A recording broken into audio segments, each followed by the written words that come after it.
ಸಿರಿ ನ್ಯೂಸ್ಗೆ ಸ್ವಾಗತ. ನಾನು ಅಮೃತ ಶ್ರೀಕಂಠ. ಪ್ರಧಾನಮಂತ್ರಿ ನರೇಂದ್ರ ಮೋದಿ ಅವರಿಂದು ಕೇದಾರನಾಥದಲ್ಲಿರುವ ಶಿವ ದೇವಾಲಯದಲ್ಲಿ ಪ್ರಾರ್ಥನೆಯನ್ನ ಸಲ್ಲಿಸಿ ಆದಿಗುರು ಶಂಕರಾಚಾರ್ಯರ ಸಮಾಧಿ ಬಳಿ ಶಂಕರಾಚಾರ್ಯರ 12 ಅಡಿ ಪ್ರತಿಮೆಯನ್ನ ಅನಾವರಣಗೊಳಿಸಿದರು. ಕೇದಾರನಾಥಗೆ ಭೇಟಿ ನೀಡಿದ ಪ್ರಧಾನಿ ನರೇಂದ್ರ ಮೋದಿ ಅವರು ಅಲ್ಲಿ ವಿಶೇಷ ಪೂಜೆ ನೆರವೇರಿಸಿದ ಬಳಿಕ ಶಂಕರಾಚಾರ್ಯರ 12 ಅಡಿ ಪ್ರತಿಮೆಯನ್ನ ಅನಾವರಣಗೊಳಿಸಿದರು. ಈ ವೇಳೆ ಮಾತನಾಡಿದ ಅವರು, ಸಂತರ ಆಶೀರ್ವಾದ ಪಡೆಯುವುದು ನನ್ನ ಸೌಭಾಗ್ಯ. -10 ಡಿಗ್ರಿ ಉಷ್ಣಾಂಶದಲ್ಲೂ ಸಾಕಷ್ಟು ಕೆಲಸಗಳು ನಡೆದಿವೆ. ವರ್ಷವಿಡೀ ಕೆಲಸ ಮಾಡುವುದು ಇಲ್ಲಿ ಕಷ್ಟ. ಆದರೂ ಸೇವೆ ಅಂದುಕೊಂಡು ಎಲ್ಲರೂ ಕೆಲಸ ಮಾಡುತ್ತಾರೆ. ಯುವಕರು ಪುಣ್ಯಕ್ಷೇತ್ರಗಳಿಗೆ ಭೇಟಿ ನೀಡಬೇಕು, ಯುವಕರು ಚೈತನ್ಯದ ಅನುಭವವನ್ನ ಪಡೆಯಬೇಕು ಅಂತ ಸಲಹೆ ನೀಡಿದರು. ये जो मंत्र है, आप भगवान आदि शंकर को अगर आप देखें तो उनका जो सर्वोच्च मंत्र कहा जाता है वो है मानस पूजा। और इस वक्त प्रधानमंत्री मानस पूजा ही कर रहे हैं, क्योंकि जब आपके पास कोई सामग्री नहीं होती है और कई बार ऐसी परिस्थितियां आ जाती हैं कि आप बिना सामग्री के पूजा करना चाहते हैं अपने आराध्य की, तो पूजा में जो मानस पूजा होती है उसको चंपक बिल्व पत्र रचितम पुष्पम च धूपम तथा दीपम देवदयानिधे पशुपते रुचिकरम कर्पूर खड्डोज्वलम तांबूलम मनसा मया विरचितम तथा साष्टांग प्रणतिस्तुतिर्बहुविधा ओ तत्समस्तं मया योपभोग रचना निद्रा समाधि स्थिति।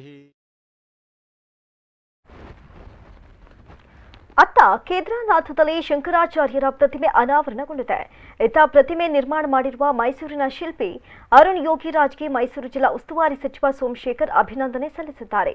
ಮೈಸೂರಿನ ಸಂಸ್ಕೃತ ಪಾಠಶಾಲೆ ವೃತ್ತದ ಬಳಿ ಇರುವ ಶಿಲ್ಪಕಲಾ ಶಾಲೆಯಲ್ಲಿ ಹೆಸರಾಂತ ಶಿಲ್ಪಕಲಾವಿದ ದಿವಂಗತ ಯೋಗಿರಾಜ್ ಕುಟುಂಬ ಸದಸ್ಯರಿಗೆ ಶಾಲು ಹೊದಿಸಿ ಪೇಟ ತೊಡಿಸಿ ಸನ್ಮಾನ ಮಾಡಲಾಯಿತು. ಸಚಿವರಿಗೆ ಶಾಸಕ L Nagendra, mayor Sunanda Palanetra, BJP ನಗರಾಧ್ಯಕ್ಷ ಶ್ರೀವತ್ಸ, ಮುಡಾಧ್ಯಕ್ಷ ಎಚ್.ವಿ. ರಾಜೀವ್ ಸೇರಿದಂತೆ ಇತರರು ಸಾಥ್ ನೀಡಿದರು.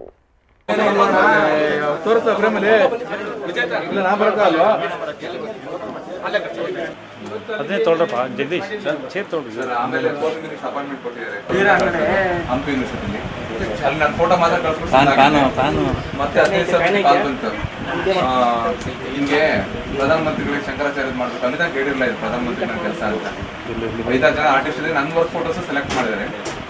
ಆಮೇಲೆ ಪ್ರಧಾನಮಂತ್ರಿಗಳಿಗೆ ಪರ್ಸನಲ್ ಆಗಿ ಒಂದು ಮಾಡಲ್ ಮಾಡಬೇಕು ಶಂಕರಾಚಾರ್ಯರು ಅಂತ. ಅದು ಕೇದಾರನಾಥ್ ಅಂತ ಹೇಳಿಲ್ಲ ನನಗೆ. ಮಾಡಲ್ ಮಾಡಬೇಕು ಅಂತ ಒಂದು 3D ಮಾಡೋದು ಕೊಡ್ತಾರೆ ನನಗೆ. PM ಆಫ್ ಇಂಡಸ್ಟ್ರಿಗೆ ಇದು ಅಪ್ಡೇಟ್ ಹೋಗ್ತಾ ಇತ್ತು. ಫೋಟೋಸ್ ನನ್ನ ಕಡೆ ಎಲ್ಲ ಚೆಕ್ ಮಾಡಿ ಎಲ್ಲೂ ಹುಳ ಗಿಡ ತಿಂದಿರಬಾರ್ದು, ಯಾಕಂದ್ರೆ ಸ್ವಿಂಗಿಂಗ್ ಮೆಥಡಲ್ಲಿ ತಗೊಂಡೋಗ್ತೀನಿ ಅಂತ ಹೇಳಿದೆ.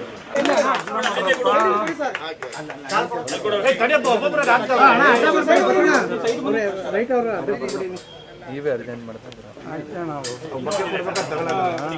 ಮಧ್ಯ ಓಡಾಡ್ಬಿಡ್ರಿ. ಯಾರೇದ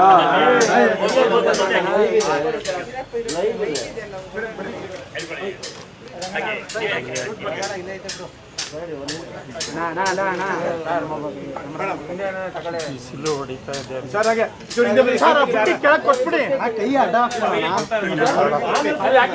ಮೇಡಮ್ ಮೇಡಮ್ ನಿಂತ್ಕೊಳ್ಳಿ.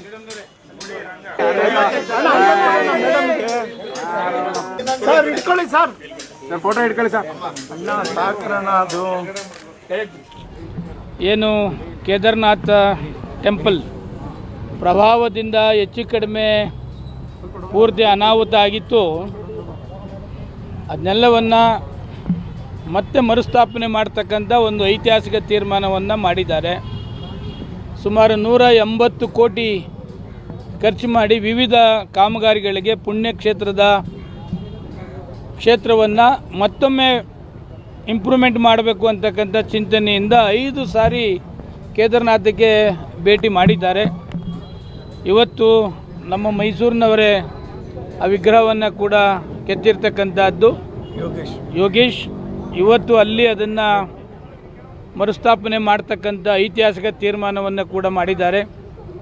ವಿಶೇಷವಾಗಿ ನಮ್ಮ ಮೈಸೂರು ಜಿಲ್ಲೆಯವರು ಆ ಐತಿಹಾಸಿಕ ಏನು ತೀರ್ಮಾನ ಇದೆ ಅದನ್ನು ರೂವಾರಿನೂ ಕೂಡ ಮೈಸೂರಿನವರೇ ಆದ್ದರಿಂದ ನಾವು ಅವರಿಗೆ ಸನ್ಮಾನ ಮಾಡಬೇಕು, ಅವ್ರನ್ನ ಗೌರವಿಸಬೇಕು ಅಂತೇಳಿ ಈಗ ಗೊತ್ತಾದ ತಕ್ಷಣ ತೀರ್ಮಾನವನ್ನು ತೆಗೆದುಕೊಂಡು ಅವರಿಗೆ ಮತ್ತು ಅವರ ಕುಟುಂಬದವರಿಗೆ ಸನ್ಮಾನ ಮಾಡ್ತಕ್ಕಂಥ ಕಾರ್ಯಕ್ರಮವನ್ನು ಕೂಡ ಮಾಡಿದ್ದೇವೆ. ಇವತ್ತು ಪ್ರಧಾನಮಂತ್ರಿಗಳು ಆ ಕೇದಾರನಾಥ ಅಲ್ಲದೇ ಬುದ್ಧಗಯ ಹಿಂಗೆ ಪುಣ್ಯಕ್ಷೇತ್ರಗಳು ಎಲ್ಲೆಲ್ಲಿದೆ ಅದೆಲ್ಲವನ್ನು ಕೂಡ ಇಂಪ್ರೂವ್ಮೆಂಟ್ ಮಾಡ್ತಕ್ಕಂಥ ಐತಿಹಾಸಿಕ ತೀರ್ಮಾನವನ್ನು ಕೂಡ ಮಾಡಿದ್ದಾರೆ. ಭಾಳ ಸಂತೋಷ. ನಾವು ಕೂಡ ನಂಜುಂಡೇಶ್ವರ ದೇವಸ್ಥಾನದ ಸನ್ನಿಧಿಯಲ್ಲಿ ಎಲ್ಲ ಸಾರ್ವಜನಿಕರಿಗೆ ಬಂದಂಥ ಭಕ್ತಾದಿಗಳಿಗೆ ಏನು ನಮ್ಮ ಪ್ರಧಾನಮಂತ್ರಿಗಳು ಏನು ಇವತ್ತು ಡೆವಲಪ್ಮೆಂಟ್ ವರ್ಕ್ ಮಾಡಿದ್ದಾರೆ ಆ ಪುಣ್ಯಕ್ಷೇತ್ರದಲ್ಲಿ ಆ ಆದಿ ಶಂಕರಾಚಾರ್ಯರು ಏನು ಮಾಡಿದ್ದಾರೆ ಅವರ ಕೊಡುಗೆಯನ್ನು ಸ್ಮರಣೆ ಮಾಡ್ತಕ್ಕಂಥ ಕಾರ್ಯಕ್ರಮವನ್ನು ಪ್ರಧಾನಮಂತ್ರಿಗಳು ಮಾಡಿದರು. ನಾವು ಕೂಡ ಪಕ್ಷದ ವತಿಯಿಂದ ಆ ಪುಣ್ಯಸ್ಮರಣೆ ಕಾರ್ಯಕ್ರಮದಲ್ಲಿ ಭಾಗವಹಿಸಿ. ನಮಸ್ತೆ. ಕೇದಾರ್ನಾಥಲ್ಲಿ ನಮ್ಮ ಶಂಕರಾಚಾರ್ಯರ ಪ್ರತಿಮೆ ಅನಾವರಣಗೊಂಡಿದೆ. ಅದನ್ನು ಮಾಡುವಂಥ ಸದಾವಕಾಶ ನಮಗೆ 2020ರಲ್ಲಿ ಬಂದಿತ್ತು.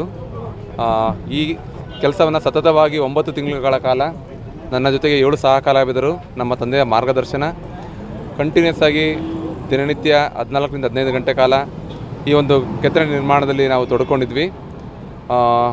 2021 ಜುಲೈನಲ್ಲಿ ನಾವು ಇದನ್ನು ಮೈಸೂರಿಂದ ಡೆಲಿವರಿ ಕೊಟ್ಟಿರ್ತೀವಿ. ಮೈಸೂರಿಂದ ಡೆಲಿವರಿ ಕೊಟ್ಟ ನಂತರ ನಮಗೆ ಉತ್ತರಾಖಂಡ ಮುಖ್ಯಮಂತ್ರಿಗಳಿಂದ ಮೆಸೇಜ್ ಬಂದಿತ್ತು, ವಿಗ್ರಹ ತುಂಬ ಅದ್ಭುತವಾಗಿ ಬಂದಿದೆ, ನಾವು ಮೈಸೂರು ಕಲಾವಿದರಿಗೆ ಅಭಿನಂದನೆ ಸಲ್ಲಿಸ್ತೀವಿ ಅಂತ ಒಂದು ಪ್ರಶಂಸೆಯನ್ನು ನಮಗೆ ಕಳಿಸಿದರು.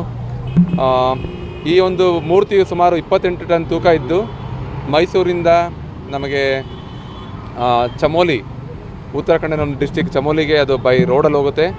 ಅಲ್ಲಿಂದ ಅದು ನಮಗೆ ಚಿನೂಕ್ ಹೆಲಿಕಾಪ್ಟರ್ನಲ್ಲಿ ಕೇದಾರ್ನಾಥಕ್ಕೆ ತಲುಪುತ್ತೆ. ಈ ಎಲ್ಲ ಕೆಲಸಗಳನ್ನ JSW ಅವರು ಮಾಡಿರ್ತಾರೆ. ಇನ್ಸ್ಟಾಲೇಷನ್ ವರ್ಕನ್ನು ನಾವು ಸೆಪ್ಟೆಂಬರ್ 25ನೇ ತಾರೀಕು ನಮ್ಮ ತಂಡದೊಂದಿಗೆ ಹೋಗಿ 1 ತಿಂಗಳ ಕಾಲ ಅಲ್ಲೇ ಇದ್ದು ಆ ಇನ್ಸ್ಟಾಲೇಷನ್ ವರ್ಕ್ನ ಮುಗಿಸಿ ಬಂದಿರ್ತೀವಿ. ಈ ಒಂದು ಅವಕಾಶಕ್ಕೆ ನಾನು ನಮ್ಮ ಪ್ರಧಾನಮಂತ್ರಿಗಳಿಗೆ ಮತ್ತು ನಮ್ಮ JSW ಅವರಿಗೆ ನಾನು ಒಂದು ಈ ಸಮಯನ ನಾನು ಅಭಿನಂದನೆ. ದಕ್ಷಿಣ ಕಾಶಿ ನಂಜನಗೂಡಿನ ನಂಜುಂಡೇಶ್ವರನ ಸನ್ನಿಧಿಯಲ್ಲಿ ಮೈಸೂರು ಜಿಲ್ಲಾ ಉಸ್ತುವಾರಿ ಸಚಿವ ST ಸೋಮಶೇಖರ್ ಗೋವುಗಳ ಪೂಜೆಗೆ ಚಾಲನೆ ನೀಡಿದರು. ರಾಜ್ಯದಾದ್ಯಂತ ಗೋವುಗಳ ಪೂಜಾ ಕಾರ್ಯಕ್ರಮ ಹಮ್ಮಿಕೊಂಡಿರುವ ಹಿನ್ನೆಲೆಯಲ್ಲಿ ಸಚಿವ ಸೋಮಶೇಖರ್ ದೇಗುಲದಲ್ಲಿ ಗೋವುಗಳಿಗೆ ಪೂಜೆ ಸಲ್ಲಿಸಿದರು. ಬಳಿಕ ನಂಜುಂಡೇಶ್ವರನಿಗೆ ವಿಶೇಷ ಪೂಜೆ ಸಲ್ಲಿಸಿ ನಾಡಿಗೆ ಒಳಿತಾಗುವಂತೆ ಪ್ರಾರ್ಥಿಸಿದರು. ಈ ವೇಳೆ ನಂಜನಗೂಡು ಶಾಸಕ ಹರ್ಷವರ್ಧನ್ ಸೇರಿದಂತೆ ಸ್ಥಳೀಯ ಬಿಜೆಪಿ ಮುಖಂಡರು ಉಪಸ್ಥಿತರಿದ್ದರು. ಇನ್ನು ಇದೇ ವೇಳೆ ಮಾತನಾಡಿದ ಅವರು, ಪ್ರಧಾನಿ ನರೇಂದ್ರ ಮೋದಿ ಆದೇಶದಂತೆ ದೇಶದ ಎಲ್ಲಾ ಶಿವ ದೇವಾಲಯಗಳಲ್ಲಿ ಪೂಜೆ ಸಲ್ಲಿಸಲಾಗಿದೆ. ಕೇದಾರನಾಥದಲ್ಲಿರುವ ಪ್ರತಿಷ್ಠಾಪಿಸಿರುವ ವಿಗ್ರಹ ಮೈಸೂರಿನಲ್ಲಿ ನಿರ್ಮಾಣಗೊಂಡಿದೆ. ಇದು ಮೈಸೂರಿಗೆ ಹೆಮ್ಮೆಯ ವಿಚಾರ. ಪ್ರಧಾನಮಂತ್ರಿಗಳ ಕಾರ್ಯಕ್ರಮವನ್ನು ಜನರಿಗೆ ತಲುಪಿಸುವಂತಹ ಕೆಲಸವಾಗ್ತಿದೆ ಎಂದರು.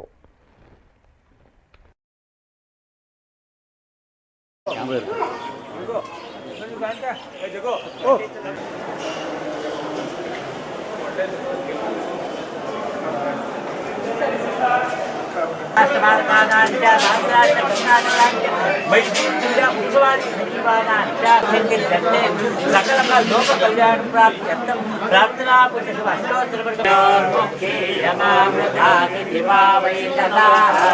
उत्किरन्ते अगस्त्य नेत्रन्ते असोजे कृत्वा सजन्ते यथा प्रमीयते वसत्सलोके तादृशे वसत् येनते रुद्रभवम् नक्षत्र शुभ योग शुभकर्ण एवं गुण आयुरारोग्यैश्वर्याभिवृद्धि.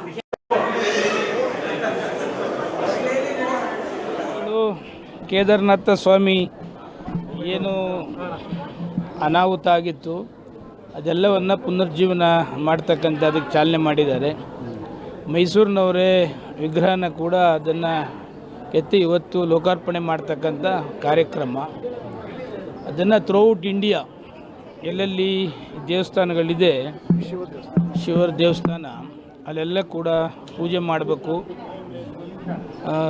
ಸಾರ್ವಜನಿಕರಿಗೂ ಕೂಡ ಪ್ರಧಾನಮಂತ್ರಿಗಳು ಏನು ಒಂದು ಒಳ್ಳೆಯ ಕೆಲಸ ಮಾಡಿದ್ದಾರೆ ಹಬ್ಬದ ಪ್ರಯುಕ್ತ, ಅದೆಲ್ಲ ಗೊತ್ತಾಗಬೇಕು ಅಂತಕ್ಕಂಥ ದೃಷ್ಟಿಯಿಂದ ಇವತ್ತು ಬೆಳಗ್ಗೆ 8:15 ಗಂಟೆಗೆ ದೇವಸ್ಥಾನದಲ್ಲಿ ಶಿವನ ಪೂಜೆಯನ್ನು ಮಾಡ್ತಕ್ಕಂಥದ್ದು, ಗೋಪೂಜೆಯನ್ನು ಮಾಡ್ತಕ್ಕಂಥದ್ದು, ಸಾರ್ವಜನಿಕರಿಗೆ ಪ್ರಧಾನಮಂತ್ರಿಗಳು ಮಾಡಿದಂಥ ಕಾರ್ಯಕ್ರಮವನ್ನು ಸಾರ್ವಜನಿಕರಿಗೆ ಹೇಳ್ತಕ್ಕಂಥದ್ದು. ಬಳಿಕ ಸಚಿವ ಸೋಮಶೇಖರ್ ಶ್ರೀಕಂಠೇಶ್ವರ ಕಲಾಮಂದಿರದಲ್ಲಿ ಕೇದಾರನಾಥ ದೇವಾಲಯದಲ್ಲಿ ನಡೆಯುತ್ತಿದ್ದ ನೇರ ಪ್ರಸಾರ ಕಾರ್ಯಕ್ರಮವನ್ನು ವೀಕ್ಷಣೆ ಮಾಡಿದರು. ಈ ವೇಳೆ ಮೈಸೂರು ಜಿಲ್ಲೆಯ ಎಲ್ಲಾ ನಿಗಮ ಮಂಡಳಿ ಅಧ್ಯಕ್ಷರು ಮತ್ತು ಬಿಜೆಪಿ ಮುಖಂಡರುಗಳು ಸೋಮಶೇಖರ್ಗೆ ಸಾಥ್ ನೀಡಿದರು.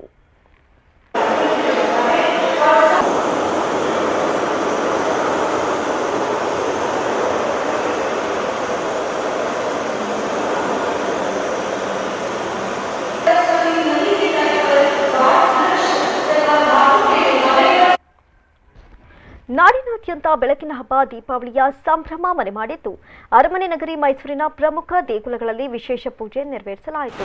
ಬಲಿಪಾಡ್ಯಮಿ ಅಂಗವಾಗಿ ದೇಗುಲಗಳಲ್ಲಿ ವಿಶೇಷ ಪೂಜೆ ನೆರವೇರಿಸಲಾಗಿದ್ದು, ದೇಗುಲಗಳಿಗೆ ಇಂದು ಭಕ್ತರು ಹೆಚ್ಚಿನ ಸಂಖ್ಯೆಯಲ್ಲಿ ಭೇಟಿ ನೀಡಿ ದೇವರ ದರ್ಶನವನ್ನು ಪಡೆದು ಪುನೀತರಾದರು. ಮೈಸೂರಿನ ಅಗ್ರಹಾರದಲ್ಲಿರುವ ನವಗ್ರಹ ಗಣಪತಿ ಮತ್ತು 101 ಗಣಪತಿ ದೇಗುಲ ಸೇರಿದಂತೆ ಬಹುತೇಕ ಎಲ್ಲಾ ದೇಗುಲಗಳಲ್ಲಿ ವಿಶೇಷ ಪೂಜೆ ನೆರವೇರಿಸಲಾಗಿದೆ. ಇದೇ ವೇಳೆ 101 ಗಣಪತಿ ದೇಗುಲದ ಅರ್ಚಕ ಸುನಿಲ್ ಕುಮಾರ್ ಪೂಜೆಯ ಕುರಿತು ಸಿರಿ ಟಿವಿಗೆ ಮಾಹಿತಿ ನೀಡಿದ್ದಾರೆ.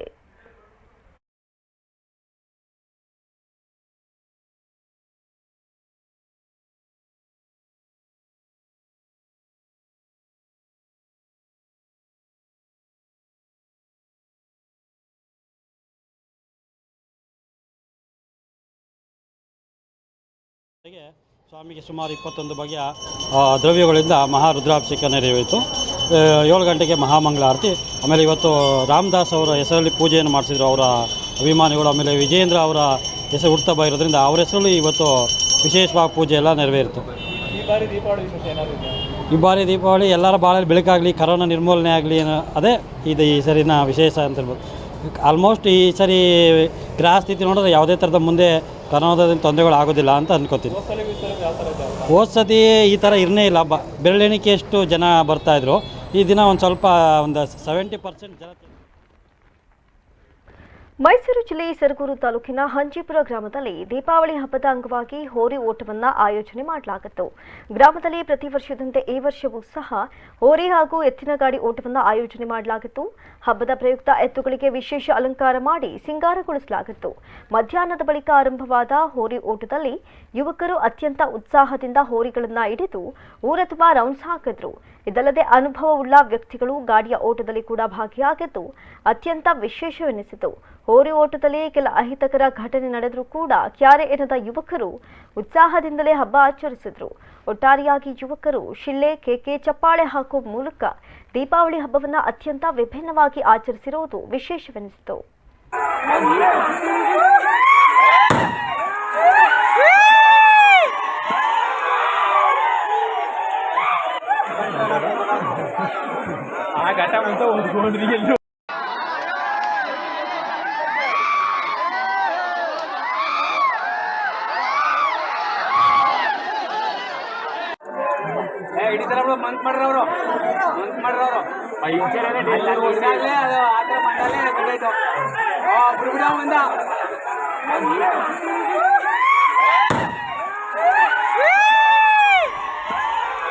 ಸುದ್ದಿ ಮುಂದುವರಿಯುತ್ತೆ, ಚಿಕ್ಕದೊಂದು ಬ್ರೇಕ್. ಖಾದಿ ಬಟ್ಟೆಗಳನ್ನ ಧರಿಸಿ, ಖಾದಿ ಸಂಸ್ಥೆಗಳನ್ನ ಉಳಿಸಿ. ನಾಡಿನ ಸಮಸ್ತ ಜನತೆಗೆ ಬೆಳಕಿನ ಹಾಗೂ ದೀಪಾವಳಿ ಹಬ್ಬದ ಶುಭಾಶಯಗಳು. ಶುಭ ಕೋರುವವರು ಕೃಷ್ಣಪ್ಪ ಗೌಡ, ಎನ್ಆರ್ ಅಧ್ಯಕ್ಷರು, ಕರ್ನಾಟಕ ರಾಜ್ಯ ಖಾದಿ ಮತ್ತು ಗ್ರಾಮೋದ್ಯೋಗ ಮಂಡಳಿ.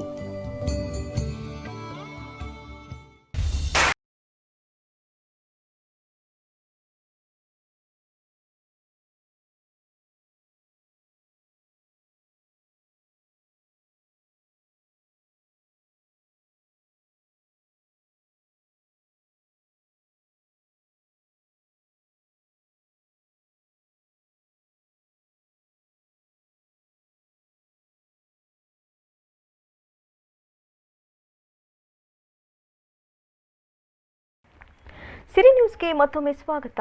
ಬೆಳಕಿನ ಹಬ್ಬ ದೀಪಾವಳಿ ಮೇಲೂ ವರುಣನ ಕರಿನೆರಳು ಆವರಿಸಿದ್ದು ಮೈಸೂರಿನಲ್ಲಿ ಕಳೆದ ರಾತ್ರಿ ಇಡೀ ಸುರಿದ ಮಳೆಗೆ ಜನರು ತತ್ತರಿಸಿದ್ದಾರೆ. ಮೈಸೂರಿನ ಜೆಕೆ ಮೈದಾನದಲ್ಲಿ ಪಟಾಕಿ ಮಳಿಗೆಗಳಿಗೆ ಮಳೆ ನೀರು ನುಗ್ಗಿದ್ದು ಪಟಾಕಿ ವರ್ತಕರು ಭಾರೀನೇ ಕಂಗಾಲಾಗುತ್ತಾರೆ. ಸುದ್ದಿ ತಿಳಿದು ಸ್ಥಳಕ್ಕೆ ಆಗಮಿಸಿದ ನಗರ ಪಾಲಿಕೆ ಅಭಯ ತಂಡದ ಸಿಬ್ಬಂದಿ ಮಳೆ ನೀರನ್ನ ಮೋಟಾರ್ ಪಂಪ್ ನೆರವಿನಿಂದ ಹೊರಹಾಕಿದ್ದಾರೆ. ವ್ಯಾಪಾರಿಗಳು ಕಳೆದ 2 ದಿನಗಳಿಂದ ವ್ಯಾಪಾರವಿಲ್ಲದೆ ಪರಿತಪಿಸುತ್ತಿದ್ರು. ಇಂದು ಹೆಚ್ಚಿನ ವ್ಯಾಪಾರವಾಗುವಂತಹ ನಿರೀಕ್ಷೆಯಲ್ಲಿದ್ರು. ಆದರೆ ಇಂದು ಪಟಾಕಿ ಮಳಿಗೆಗಳ ಮುಂಭಾಗದಲ್ಲಿ ಮಳೆ ನೀರು ನಿಂತಿದ್ದರಿಂದ ವ್ಯಾಪಾರ ಮಾಡಲಾಗದ ಪರಿಸ್ಥಿತಿ ನಿರ್ಮಾಣವಾಗಿದ್ದು ವ್ಯಾಪಾರಸ್ಥರು ಇದೀಗ ಕಂಗಾಲಾಗಿದ್ದಾರೆ.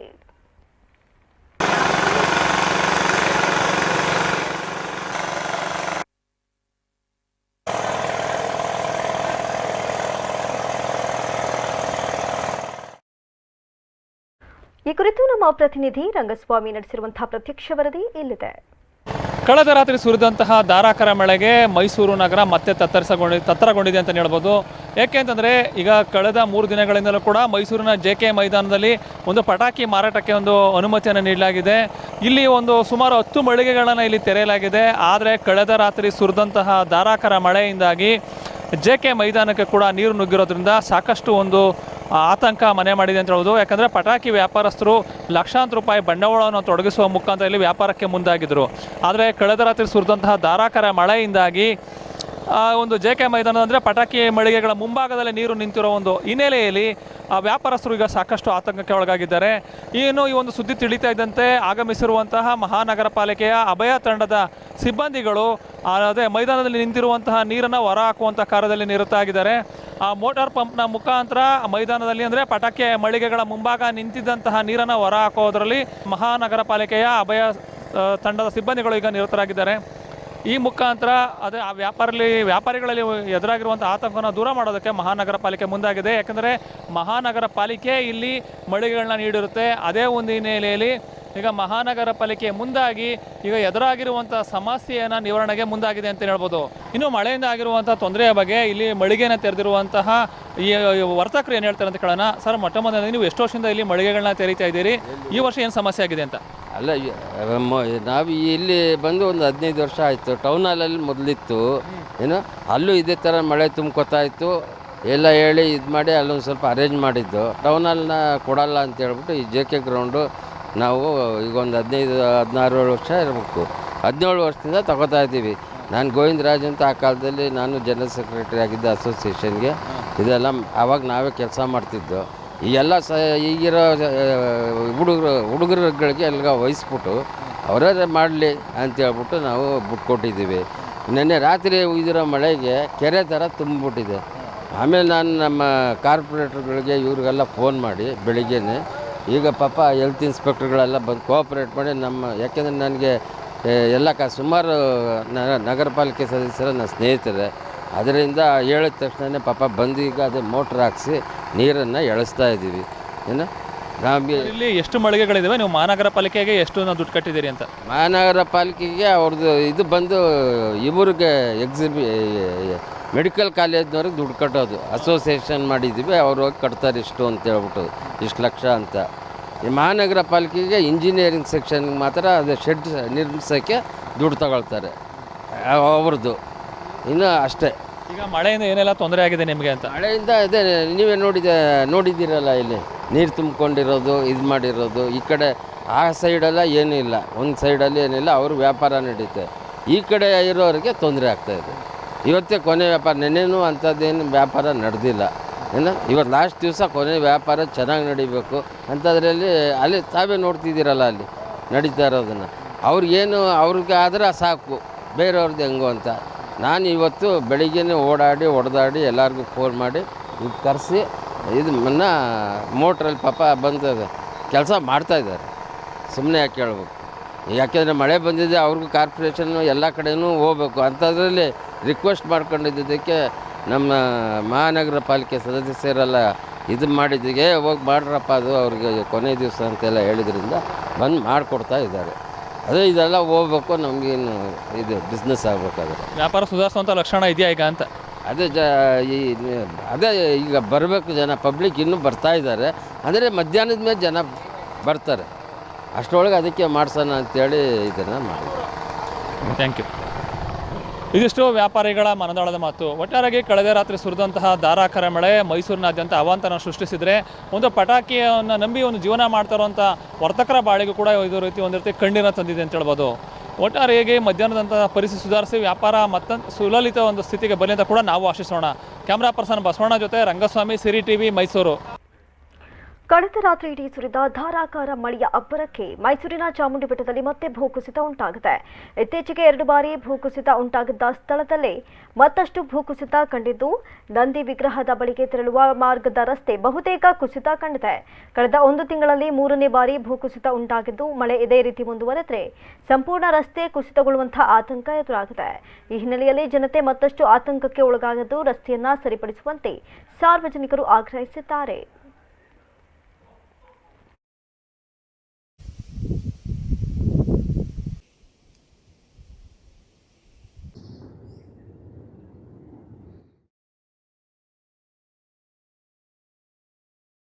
ಈ ಕುರಿತು ಪ್ರತಿಕ್ರಿಯಿಸಿದ ಸಚಿವ ಸೋಮಶೇಖರ್ ಅವರು, ಮೈಸೂರಿನ ಚಾಮುಂಡಿ ಬೆಟ್ಟದ ನಂದಿ ರಸ್ತೆಯಲ್ಲೂ ಮತ್ತಷ್ಟು ಕುಸಿತವಾಗಿದೆ. ಶೀಘ್ರದಲ್ಲೇ ಲೋಕೋಪಯೋಗಿ ಸಚಿವ ಸಿಸಿ ಪಾಟೀಲ್ ಸ್ಥಳಕ್ಕೆ ಭೇಟಿ ನೀಡುತ್ತಾರೆ. ಪೂರ್ಣ ಪ್ರಮಾಣದಲ್ಲಿ ಆ ರಸ್ತೆಯನ್ನ ದುರಸ್ತಿ ಮಾಡಲು ಕ್ರಮ ಕೈಗೊಳ್ಳುತ್ತೇವೆ. ಮಳೆ ಸಂಪೂರ್ಣವಾಗಿ ನಿಲ್ಲುವವರೆಗೆ ಶಾಶ್ವತ ಕಾಮಗಾರಿ ಕಷ್ಟ. ಕಾಮಗಾರಿಗೆ ಬೇಕಾದ ತಯಾರಿಗಳನ್ನು ಮಾಡಿಕೊಳ್ಳುತ್ತೇವೆ ಎಂದರು. ಬೆಳಿಗ್ಗೆ ನಾನು ವಿಸಿಟ್ ಮಾಡಿದ್ದೇವೆ. ನಾನು ಲೋಕಸಭಾ ನಮ್ಮ GT ದೇವೇಗೌಡರು ವಿಸಿಟ್ ಮಾಡಿದ್ದೇವೆ. ಬೆಳಗ್ಗೆ ತಾನೇ ನಾನು ಇವರಿಗೆ CC ಪಾಟೀಲ್ರಿಗೆ ಮಾತನಾಡಿದ್ದೇನೆ. ಅವರ ಕ್ಷೇತ್ರಕ್ಕೆ ಮುಖ್ಯಮಂತ್ರಿಗಳು ಬರ್ತಿದ್ದಾರೆ. ಹೋದ ನಂತರ ಎಲ್ಲ PWD ಅಧಿಕಾರಿಗಳ ಸಮೇತ ಅದಕ್ಕೆ ವಿಸಿಟ್ ಮಾಡ್ತೀನಿ ಅಂತಕ್ಕಂಥದ್ದು ಹೇಳಿದ್ದಾರೆ. 1-2 ದಿವಸದಲ್ಲಿ CC ಪಾಟೀಲರು ವಿಸಿಟ್ ಮಾಡ್ತಾರೆ.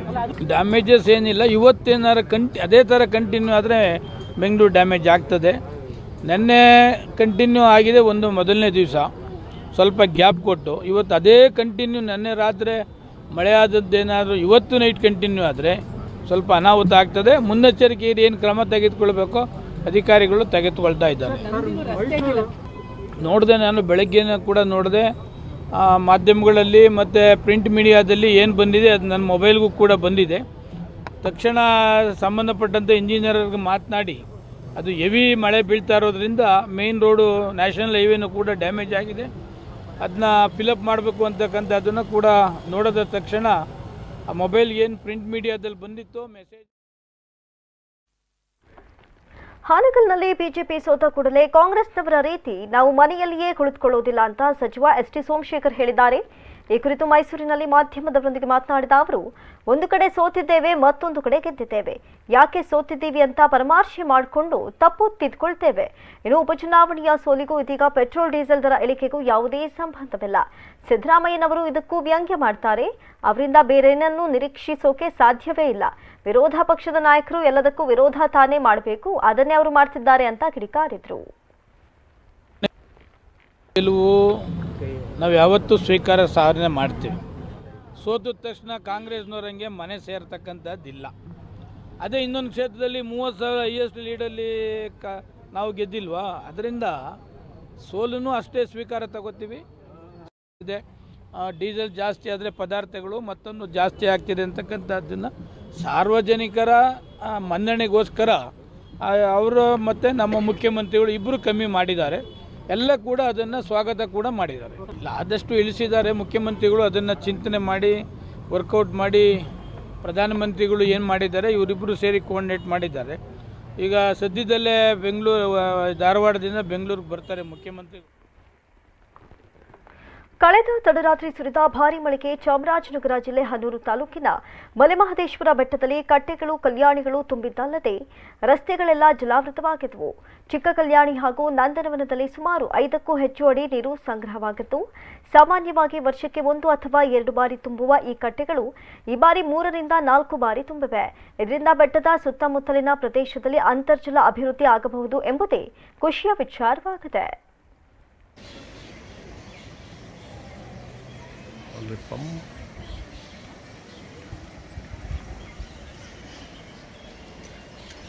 ಸಂಭ್ರಮದ ದೀಪಾವಳಿ ಹಬ್ಬಕ್ಕೆ ಸಿದ್ಧರಾಗದ ರೈತರಿಗೆ ಅರಣ್ಯ ಇಲಾಖಾ ಅಧಿಕಾರಿಗಳು ಶಾಕ್ ನೀಡಿದ್ದು, ಹಬ್ಬದ ದಿನವೇ ದನಗಳನ್ನು ವಶಕ್ಕೆ ಪಡೆದುಕೊಂಡಿದ್ದಾರೆ.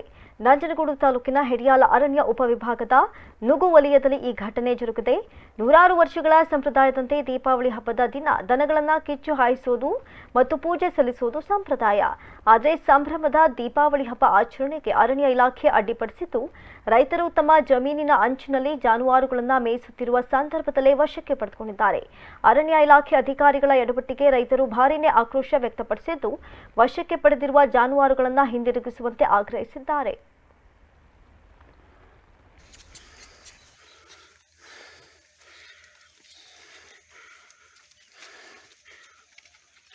ಸರ್, ನಾವು ನಂಜೀಪುರ ಗ್ರಾಮಸ್ಥರು, ಸರಗೂರು ತಾಲೂಕಿನವರು.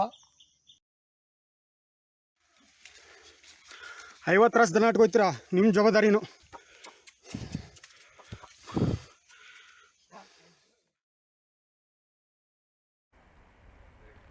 ಮೈಸೂರು ಜಿಲ್ಲೆ ಸರಗೂರು ತಾಲೂಕಿನ ದಡದಹಳ್ಳಿ ಗ್ರಾಮದಲ್ಲಿ ರಸ್ತೆಯು ಕಂಬಳಕ್ಕೆ ಸಿದ್ಧಪಡಿಸಿರುವಂತೆ ಕೆಸರುಮಯವಾಗಿದ್ದು, ಜನಪ್ರತಿನಿಧಿಗಳು ಹಾಗೂ ಅಧಿಕಾರಿಗಳ ಆಡಳಿತ ಕಾರ್ಯವೈಖರಿಗೆ ಶೇಮ್ ಎನ್ನುವಂತಾಗಿದೆ. ಕೆಸರುಮಯವಾಗಿರುವ ರಸ್ತೆಯಲ್ಲಿ ರೈತರು ಮತ್ತು ಮಹಿಳೆಯರು ದಿನನಿತ್ಯ ಸಂಚರಿಸುತ್ತಿದ್ದು, ದಡದಳ್ಳಿಯ ಮಾರ್ಗವಾಗಿ ನಂಜೀಪುರ ಮತ್ತು ಕಟ್ಟೆಹುಣಸೂರಿಗೆ ಸೇರುವ ಮುಖ್ಯ ರಸ್ತೆ ಭಾರೀನೇ ಕೆಸರುಮಯವಾಗಿದೆ.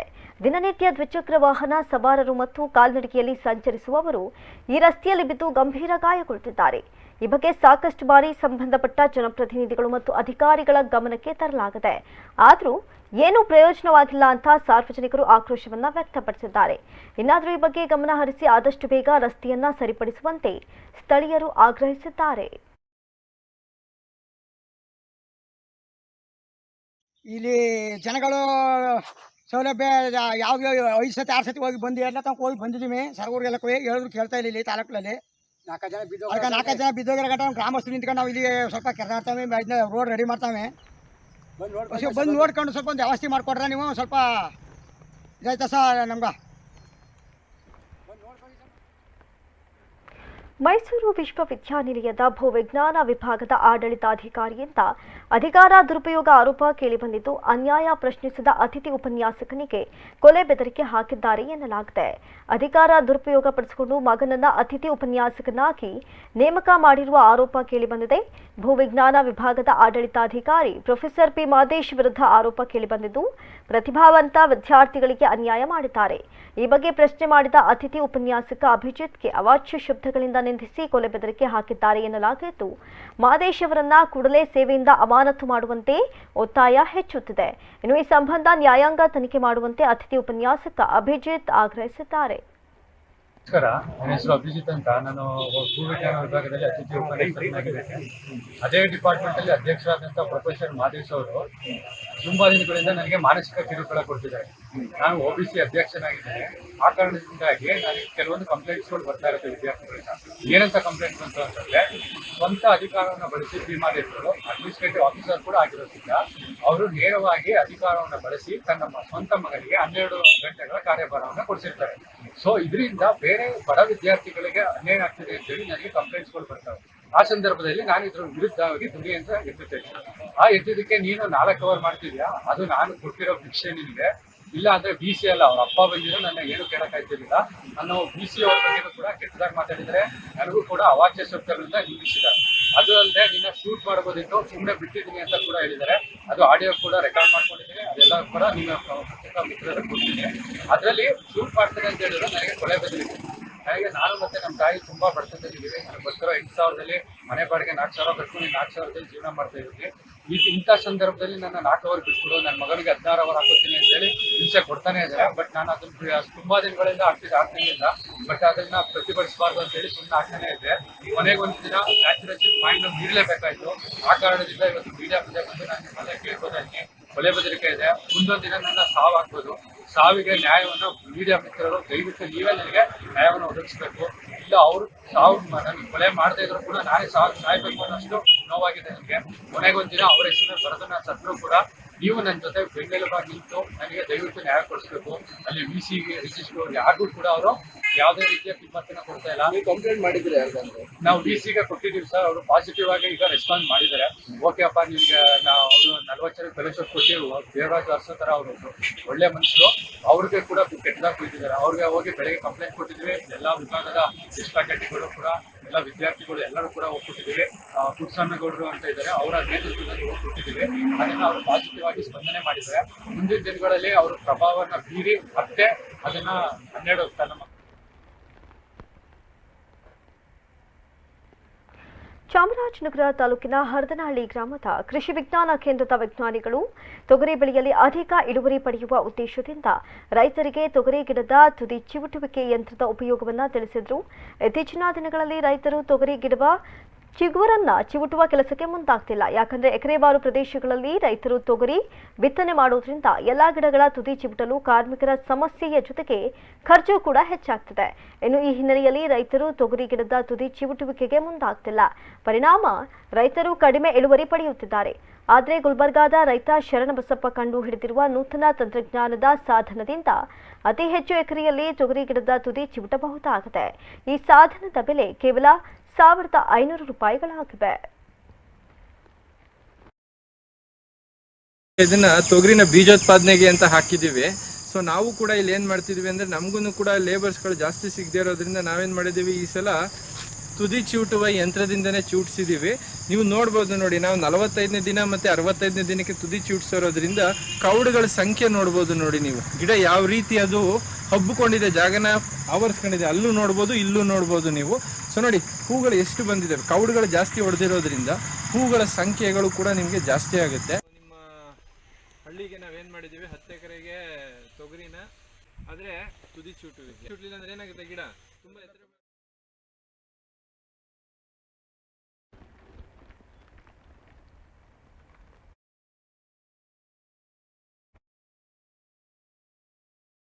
ಅಭಿಮಾನಿಗಳ ಸಾವಿನ ಸಂಖ್ಯೆ ಮುಂದುವರೆದಿದ್ದು, ಚಾಮರಾಜನಗರ ಜಿಲ್ಲೆ ಕೊಳ್ಳೇಗಾಲದಲ್ಲಿ ಮತ್ತೋರ್ವ ಅಭಿಮಾನಿ ಸಾವನ್ನಪ್ಪಿದ್ದಾರೆ. ಕೊಳ್ಳೇಗಾಲ ಪಟ್ಟಣದ ಶಿವಮೂರ್ತಿ ಎಂಬುವವರೇ ಮೃತ ದುರ್ದೈವಿಯಾಗಿದ್ದಾರೆ. ಪುನೀತ್ ರಾಜ್ಕುಮಾರ್ ಅಪ್ಪಟ ಅಭಿಮಾನಿಯಾಗಿದ್ದ ಶಿವಮೂರ್ತಿ ಪುನೀತ್ ಸಾವಿನ ನಂತರ ಬೆಂಗಳೂರಿಗೆ ಹೋಗಿ ದರ್ಶನವನ್ನ ಪಡೆದುಕೊಂಡು ಬಂದಿದ್ರು. ಅಂದಿನಿಂದಲೂ ಭಾರೀ ಖಿನ್ನತೆಗೆ ಒಳಗಾಗಿದ್ದ ಶಿವಮೂರ್ತಿ ಸೋಷಿಯಲ್ ಮೀಡಿಯಾದಲ್ಲಿ ಪುನೀತ್ ಚಿತ್ರವನ್ನ ನೋಡುತ್ತಲೇ ಹೃದಯಾಘಾತದಿಂದ ಸಾವನ್ನಪ್ಪಿದ್ದಾರೆ. ಘಟನೆ ನಡೆಯುತ್ತಿದ್ದಂತೆ ಪೋಷಕರ ಆಕ್ರಂದನ ಮುಗಿಲು ಮುಟ್ಟಿದ್ದು, ಈ ಸಂಬಂಧ ಕೊಳ್ಳೇಗಾಲ ಪಟ್ಟಣ ಠಾಣೆಯಲ್ಲಿ ಪ್ರಕರಣ ದಾಖಲಾಗಿದೆ.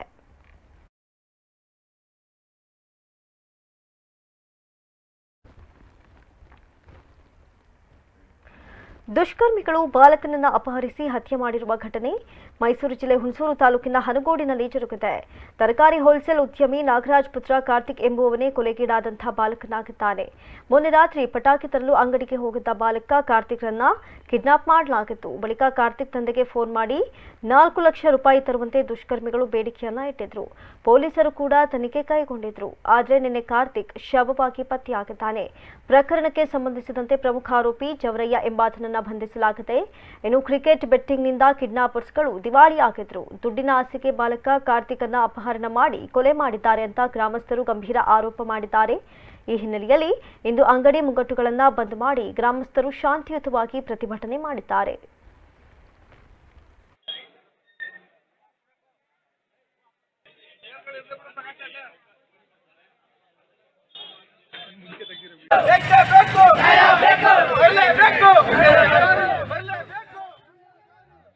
ಈ ಘಟನೆ ನಡೆದಿದೆ. ಈ ಘಟನೆ ಸಂಬಂಧವಾಗಿ ಇವತ್ತು ನಾಗರಾಜ್ ಅವರ ಕುಟುಂಬಕ್ಕೆ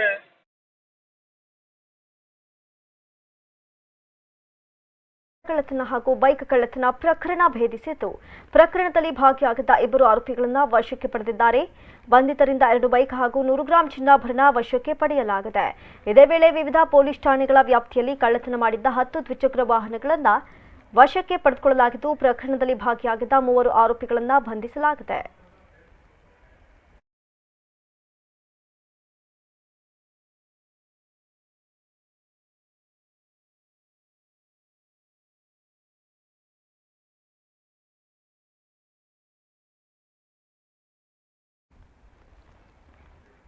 ಇವಿಷ್ಟು ಇವರೆಗಿನ ಪ್ರಮುಖ ಅಪ್ಡೇಟ್ಸ್. ನಿಷ್ಠೆ ನಿಷ್ಠೂರ ನಿರ್ಭೀತ ಸುದ್ದಿಗಾಗಿ ನೋಡ್ತಾ ಇರಿ ಸಿರಿ ಟಿವಿ.